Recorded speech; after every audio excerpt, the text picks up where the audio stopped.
साथियों, विकसित भारत की इस यात्रा में ये बहुत जरूरी है कि भारत गुलामी की मानसिकता से मुक्त होकर आगे बढ़े।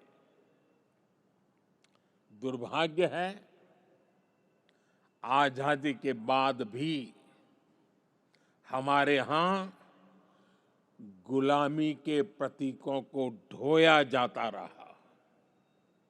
आप देखिए, पहले क्या स्थिति थी।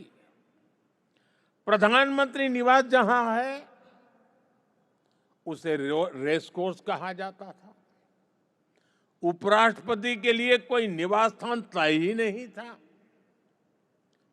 राष्ट्रपति भवन तक आने वाले रास्ते को लोकतंत्र में राजपथ कहा जाता था।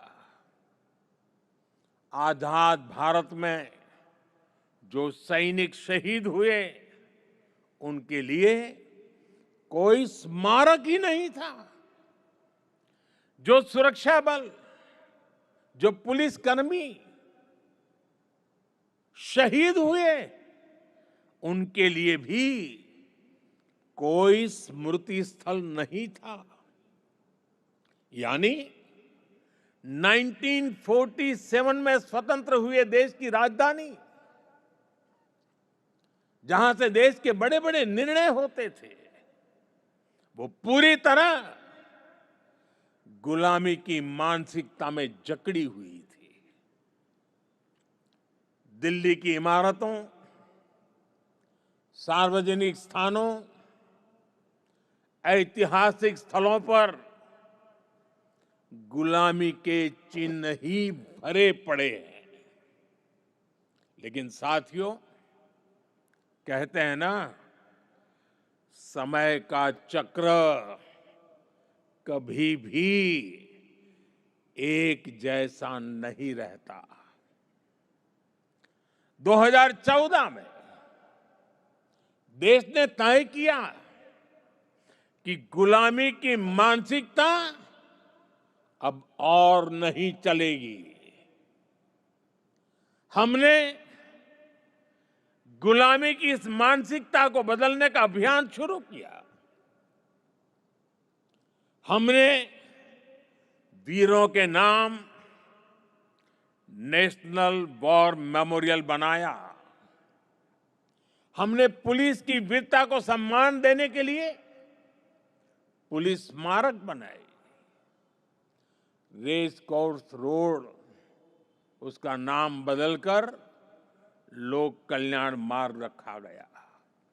और ये केवल नाम बदलने का निर्णय नहीं था, ये सत्ता के मिजाज को सेवा की भावना में बदलने का पवित्र प्रयास था।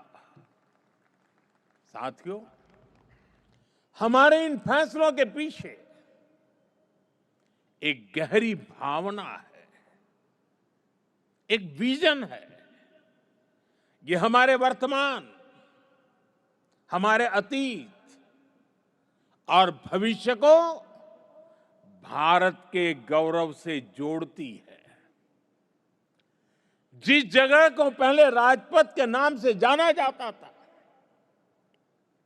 वहां न पर्याप्त सुविधाएं थी, न आम नागरिकों के लिए समुचित व्यवस्था। हमने उसे कर्तव्य पथ के रूप में विकसित किया। आज वही स्थान परिवारों, बच्चों, देश भर से आने वाले नागरिकों के लिए एक जीवंत सार्वजनिक स्थल बन चुका है। इसी परिसर में नेताजी सुभाष चंद्र बोस की भव्य प्रतिमा स्थापित की गई। लंबे समय तक हमारी राजधानी में अपने महान नायकों की स्मृति को इस रूप में स्थान नहीं मिला था। हमने यह तय किया कि देश की नई पीढ़ी राजधानी के केंद्र में अपने नायकों से प्रेरणा ले। राष्ट्रपति भवन परिसर में भी परिवर्तन किए गए।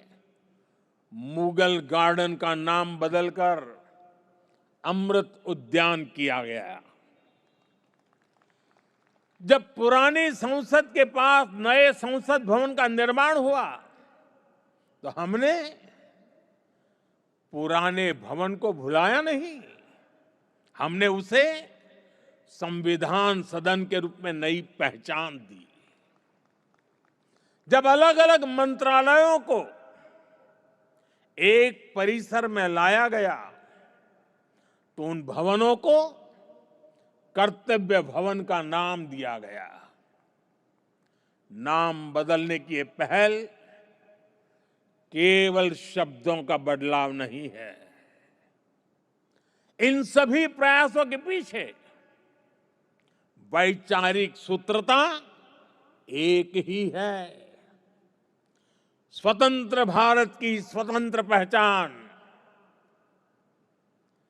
गुलामी से मुक्त निशान।